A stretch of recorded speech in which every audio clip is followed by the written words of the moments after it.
싶어만 가고 방 안에 가득한 담배 연기뿐. 그대는 지금쯤 무얼 하고 있을까. 덧없이 하루가 가네. 새벽 2시 5분 잠은 안 오고 방 안엔 가득한 시계 소리뿐. 그대의 밤에는 외로움이 없는지 하얗게 밤이 지나가네.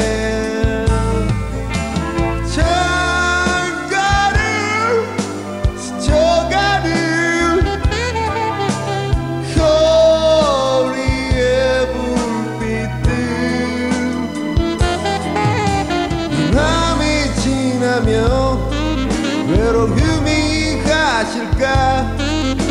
멍하니 아침만 기다리네.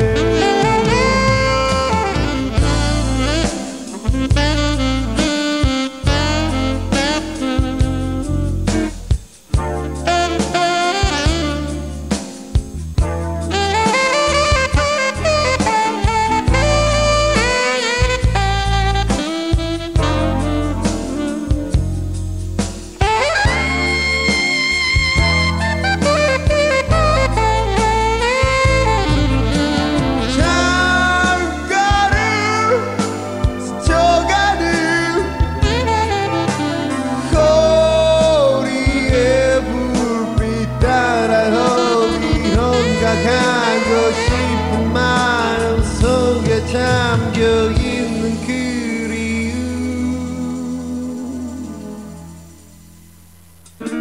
이 밤이 지나면 외로움이 가실까. 멍하니 아침만 기다리네.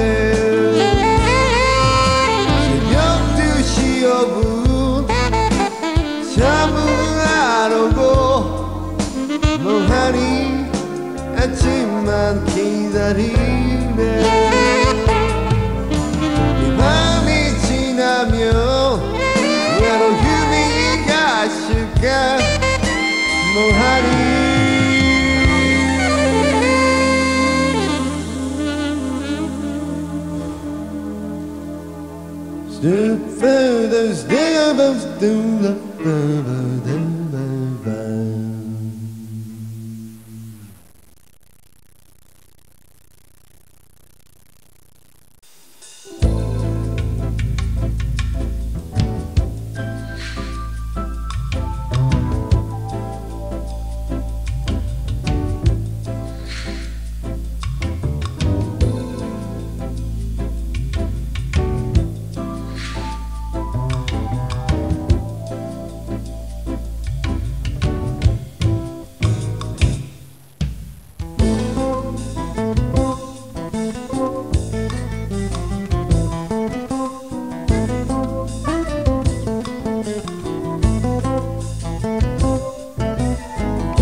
어떤 한 노래가 좋은 곡이 있다면은 잊혀지지 않고 불리워지도록 계속 노래를 불러야 되는 게 음악가의 일이라고 생각해요. 우리의 맡은 바 소임을 하는 것뿐이고요. 나중에 한 20년 지난 뒤에 우리의 곡을 우리 후배들이 불러줬으면 좋겠어요. 글쎄요, 음악적 취향은 그때나 지금이나 같은 것 같아요. 제가 그때 좋아하던 음악들 지금도 여전히 좋아하고 있고, 또 과거에 좋아했던, 제가 어렸을 때 좋아했던 음악들을 오히려 조금 바뀐 게 있다면은 이제 제가 어렸을 때 좋아했던 음악들을 지금 와서 다시 좋아하는 것 같아요. 그러니까 어렸을 때 들었던 무슨 레드 제플린의 음악이나 또 엘튼 존의 음악, 이런 음악들을 초창기 음악할 때 초창기에는 저는 별로 아예 안 들었었거든요. 근데 지금에 와서는 그런 음악들을 많이 찾아서 듣고 또 좋아하고, 그런 음악들을 새로이 CD를 구입해서 듣는 거 보니까 저는 이제 과거에 대한 향수가 점점 많아지는 게 아닌가 싶고, 또 음악에 있어서 과거에는 음악을 들을 때도 이 테크닉적인 면을 많이 들었어요. 연주가 어떻게 됐고 이 부분에서는 뭐가 잘 됐고 이랬었는데, 지금에 와서는 좀 편안한 거, 일단 음악이라는 거는 듣기가 편하고 좀 아름다워야 된다는 생각을 많이 가져요. 그래서 그런 음악들을 많이 좋아하게 됐다는 게 조금 바뀌었다면 바뀌었다고 볼 수 있겠죠. 우리들 음악과 비슷한 음악을 듣죠. 저희가 또 좋아했던 음악이고 좋아했던 음악들과 비슷한 음악들을 많이 듣는데, 때로는 감상을 목적으로도 듣죠. 그러니까 분위기에 따라서 꼭 우리 음악이라고 해서 찾아 듣는 건 아닌데, 분위기에 따라서, 예를 들어서 비 오는 날 같은 날 탁 있으면 I Photograph Remember 같은 노래 듣고 싶어요. 그러면 그런 노래 탁 걸어놓고 창문 이렇게 하고 빗소리 듣고 있으면 아주 기분이 좋죠. 때로는 1년에 한 번쯤 뭐 클래식도 한 번쯤은 듣고 싶고, 그러니까 내가 그 상황 분위기에 따라서 음악이라는 게 많이 좌지우지되니까 그렇게 상황에 따라서 많이 듣고 있습니다. 종진이가 저한테 준 곡 있습니다. 그 5집에 보면 외로움의 파도를 타고, 종진이는 뭐 이제 제가 연주를 참 뭐 잘해서 뭐 좋다 뭐 이런 얘기 했는데, 제가 보기에는 종진이가 지금까지 음악을 해오면서 곡을 어떻게 해서 주면 내가 연주를 제일 잘할 것이다 라는 걸 알고 준 것 같아요. 그래서 제 능력을 마음껏 발휘할 수 있었던 곡인 것 같고, 그래서 그 곡이 제일 애착이 많이 가네요.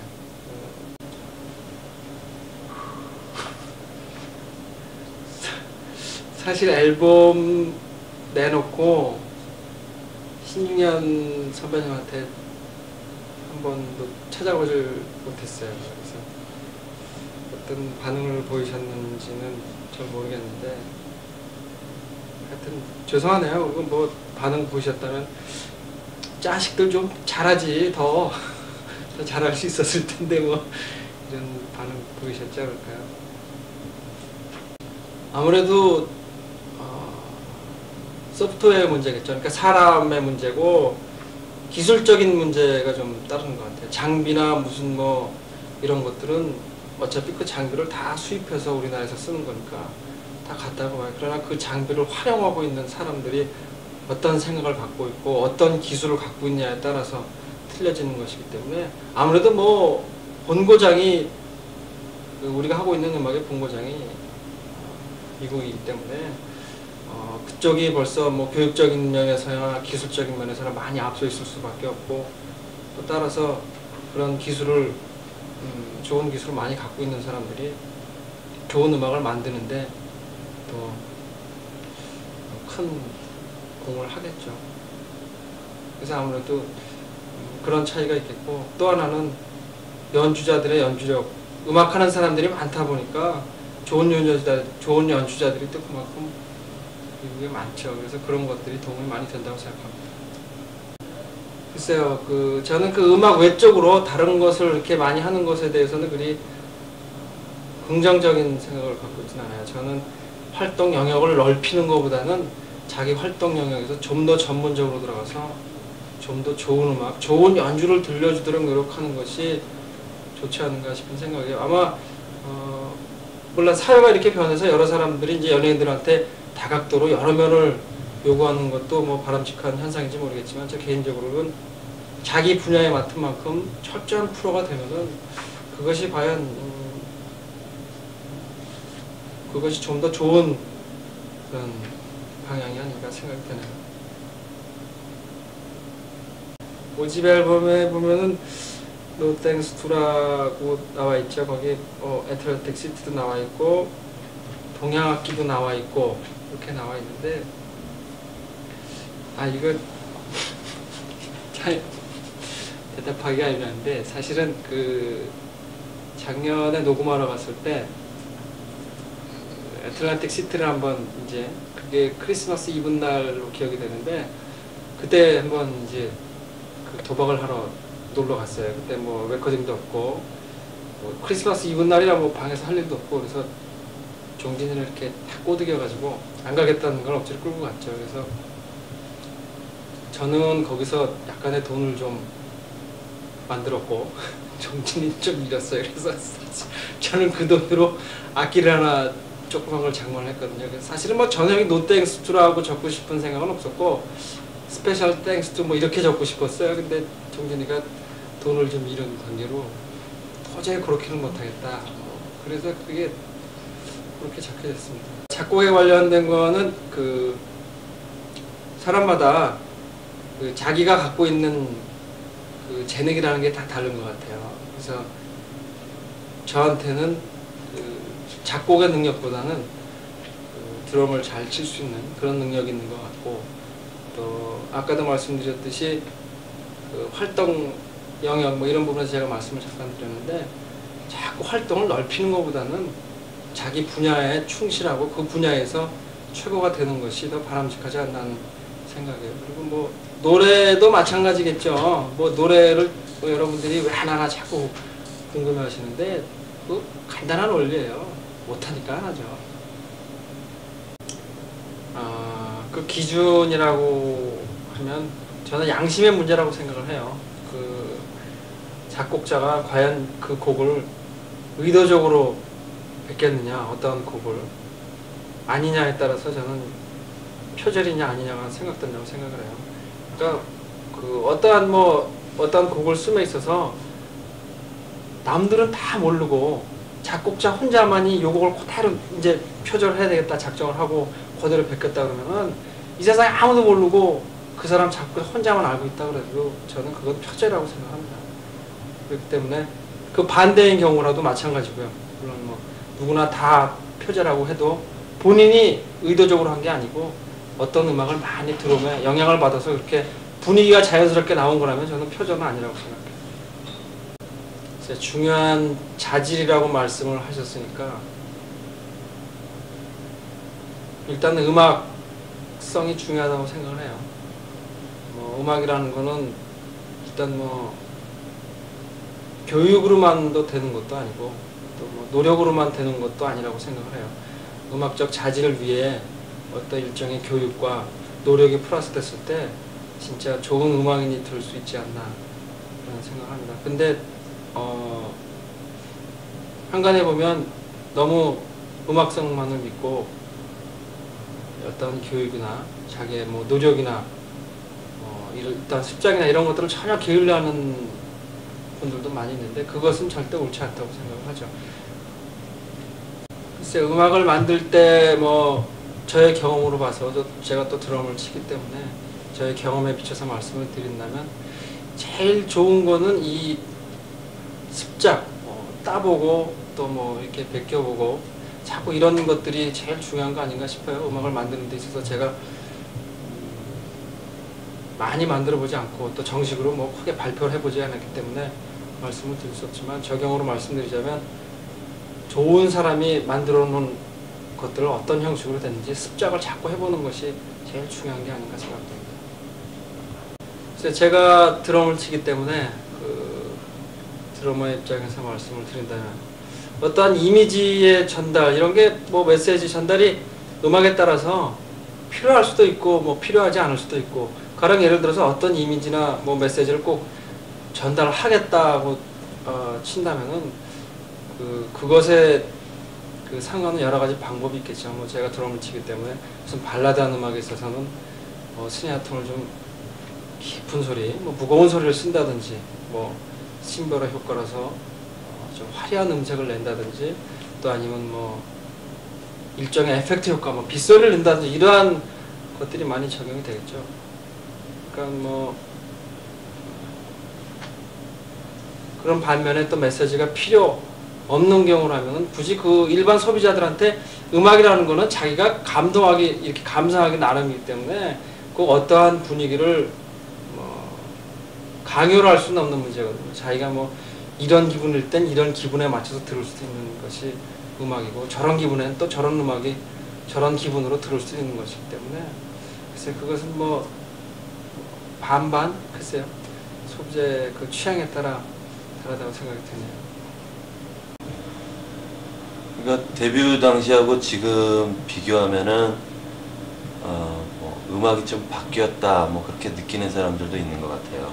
특히 우리 4집 I Photograph to Remember 들어보시면은 이제 뭐 음악이 차가워졌다거나 그런 얘기도 많이 들었는데, 경우에 따라서 뭐 브라스 섹션이 들어가서 뭐 음악이 좀 더 재즈하게 들린다 그런 얘기도 듣는데, 그건 우리가 1집, 2집을 냈을 땐 돈이 좀 없었어요. 그래서 브라스 섹션 쓰기가 어려웠고, 하지만 신디사이저로 그때는 브라스를 다 연주를 했기 때문에 그때도 브라스 섹션은 있다고 보면 돼요. 취향이 변했다? 그런 거는 사실 표현하기 잘 어려운데, 제 생각에는 취향은 안 변한 것 같아요. 하지만 조금 바뀌었다고 느끼는 거는, 그때는 이제 좀 악기의 테크니컬한 점들 있죠. 뭐 내가 이거를 이렇게 치면은 어떻게 소리가 나고, 이 소리가 사람들한테는 어떻게 들리고, 그게 나한테 어떻게 메아리가 들려오고, 뭐 그런 것들, 그런 거 굉장히 신경을 많이 썼다면은 이제는 그런 거에서 많이 해방이 됐어요. 그래서 어떻게 들리냐, 뭐 어떻게 메아리가 돌아오냐, 그런 건 중요하지 않아요. 내가 이 순간에 그냥 이 소리를 내고 싶으면 자유롭게 낸다. 취향은 변하지 않았고 좀 더 자유가 생겼다고 그렇게 스스로가 생각해요. 우리들 음악하고 비슷한 음악을 많이 듣죠. 그거는 이제 우리 취향이 그렇다는 얘기예요. 우리가 하는 음악들하고 비슷한 우의 음악들을 좋아하니까 그런 걸 듣는 거고, 그렇지 않은 경우도 있어요. 그거는 가령 예를 들어서 우리가 댄스 음악을 감상할까? 내지는 아주 오래된 구닥다리 음악들을 감상할까? 그런 의문이 생길 텐데 분명히 그런 걸 들어요. 그거는 우리가 하지 못하기 때문에, 그리고 세상에 존재하니까 그런 음악을 들으면 속 시원해요. 그리고 우리 음악을 감상해요. 그러니까 뭐 분석하지 않고 좋다 그러면서 감상을 해요. 아마 감상을 제일 많이 하는 음악이 우리 음악일 거예요. 저는 하나도 못 꼽아요. 다 마음에 안 들기도 하고, 다 너무너무 사랑하는 그런 곡이기도 하고, 좀 미운 곡은 있어요. 그래도 다 사랑하기 때문에 한 곡도 딱 뭐다 그걸 꼽을 수는 없어요. 음반 발표한 뒤에 신중현 씨한테 지금 찾아가 보지를 못해서 반응을 모르겠어요. 제가 자주 쓰는 얘기인데요. 만약에 미국 사람이 국악을 녹음하려고 하면은 어디서 녹음하는 게 제일 좋겠습니까? 한국이죠. 우리가 하는 음악의 이 본고장은 미국이기 때문에 거기에 가서 녹음을 하게 되면은 사운드도 좋고, 그리고 표현하려고 하는 어떤 소리들, 그런 것들을 구하기도 참 쉬워요.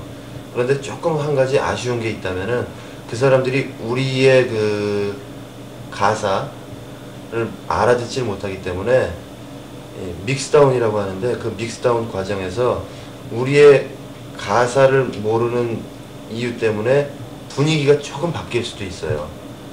그거는 가능하면은 도닥거려 가면서 이렇게 만들어 나가는데, 아무래도 한국 엔지니어하고 작업하는 때보다는 힘들죠. 저는 그걸 긍정적으로 보기도 하고 부정적으로 보기도 해요. 긍정적으로 보는 이유는 세상이 그만큼 마음을 열었다, 그리고 무엇을 하건 간에 자유가 있다, 그런 얘기이기도 하고, 부정적으로 보는 거는 음악인으로서 음악에 대한 정열 같은 거를 다른 데 좀 뺏길 수도 있는 거죠. 근데 그런 의미에서 본다면 저는 다른 일이 만약에 저한테 요구가 들어왔을 때 하고 싶은 마음도 조금 있고 하기 싫은 마음도 좀 있어요. 아직 그런 게 뭐 별로 요청이 들어와 보지는 않아서 모르겠는데, 어떤 일이 들어오느냐에 따라서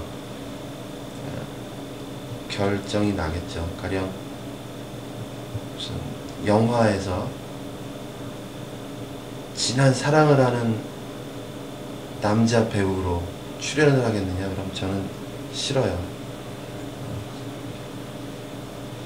또는 어떤 TV 방송에서 음악을 이렇게 설명해주고 전달하는 메신저 역할을 하겠느냐? 그럼 전 좋아요.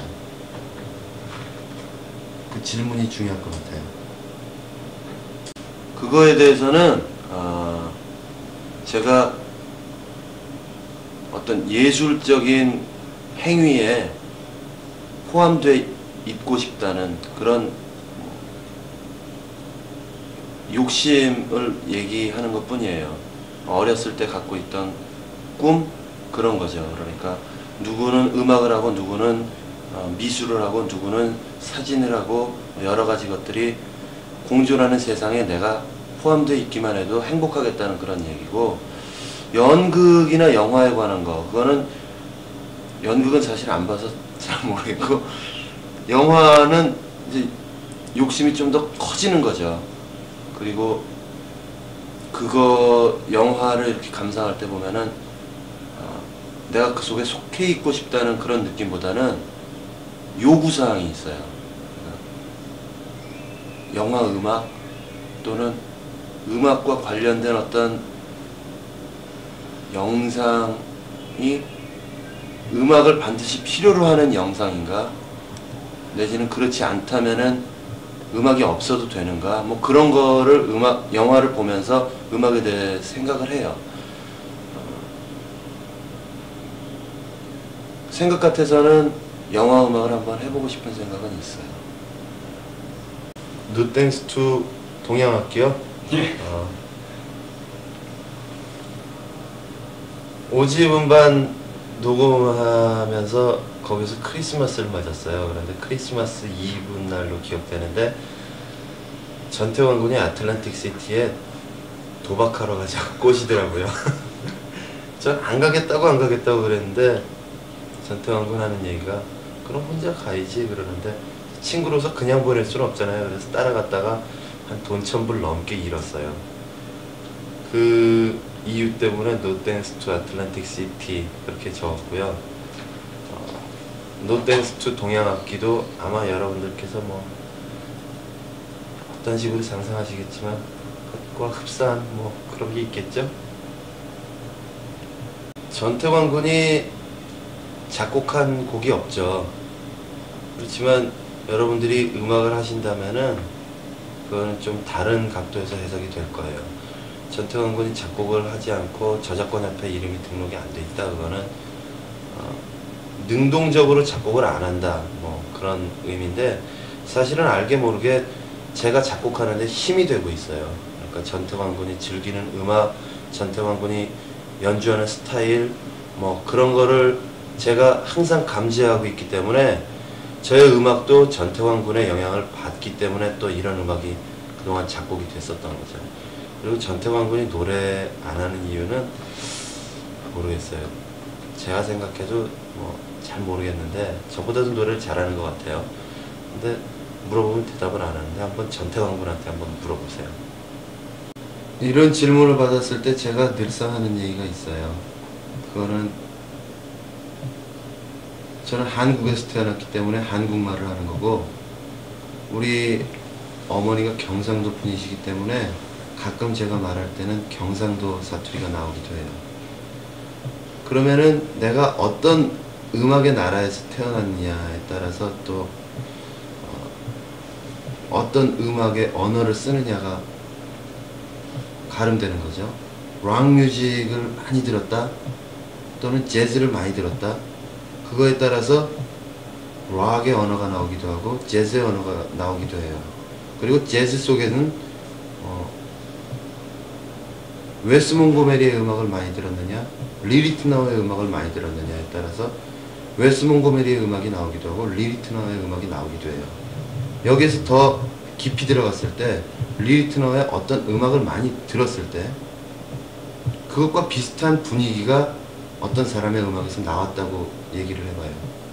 그런데 그거를 표절이라고 할 수는 없거든요. 그 사람은 작곡을 하고 자기의 내면을 표현한 것 뿐이죠. 그런데 여기에서 작곡과 표절의 그런 기준선은 작곡가의 양심에 있다고 생각해요. 그 사람이 작곡을 할 때 어떤 음악을 모델로 삼아서 이 곡을 이용해서 내 작곡에 쓰겠다, 그건 명백한 표절이죠. 하지만 음악을 만들었더니 내가 즐겨 듣던 어떤 사람의 것과 비슷해졌다, 나도 모르겠다, 그러면 그거는 표절이 아니라고 생각해요. 이 듣는 사람의 입장에서는 무엇과 비슷하니까 그건 표절이야 하고 얘기할 수 있지만, 그리고 또 자기가 모르는 음악을 이용해서 만들었는데 아주 교묘하게 만들어갖고 표절인지 모르게 만들었어도 저는 작곡과 표절의 기준은 작곡자의 양심에 있다고 생각해요. 그 사람의 양심에 물어보는 수밖에 없는 거죠. 일단 제가 좋은 작곡가가 아니니까 제가 어땠으면 좋겠다 그런 얘기를 여러분들께 드릴게요. 중요한 자질은 자신이 어떤 생각을 하고 있느냐에 있다고 생각해요. 나름대로 연주를 잘해야 되느냐, 이론이 뛰어나야 되느냐, 그런 얘기들을 많이 하는데 저는 그 사람의 마음이 어떤 거냐가 가장 중요하다고 생각해요. 음악은 자기의 마음에 있는 것을 표현하는 것이기 때문에 마음이 어떠냐, 그게 가장 중요하다고 생각하고, 어떤 마음을 갖고 있는 사람이 어떤 음악을 표현했을 때 그거는 자기를 표현하는 수단이기 때문에 다른 사람들한테 평가받을 이유나 그런 것들을 느낄 필요도 없어요. 그러니까 여러분들이 작곡하실 때 자신의 것을 그대로 있는 그대로 표현하려고 하는 그런 노력, 마음 자세가 중요하다고 생각해요. 우선 가장 기본적인 걸 말씀드릴게요. 간단한 이론들을 알고 있어야 돼요. 그런데 그 이론이라는 거는 지금까지 많은 음악가들이 음악을 하면서 좋았었던 것을 모아서 정리해 놓은 게 이론이란 말이에요. 그러니까 그 이론들을 조금씩이라도 알고 있으면은 많은 사람들이, 선배들이 세상에 남기고 간 것들을 알게 되는 거죠. 그 이론들을, 간단한 것들을 처음 조금씩이라도 알아라. 그리고 두 번째는 습작을 해라, 그거죠. 습작은 완벽한 곡이 아니더라도 부분적으로라도 곡을 만들어 보는 거예요. 그런 과정을 통해서 자꾸 자신의 음악을 표현하는 방법을 알게 되죠. 그리고 세 번째는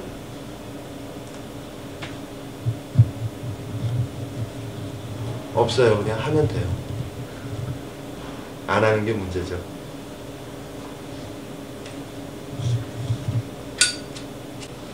저에게 있어서 그 이미지와 메시지를 전달하는 음악의 기호는 음색이에요. 음악의 색깔, 컬러가 굉장히 중요하다고 생각해요.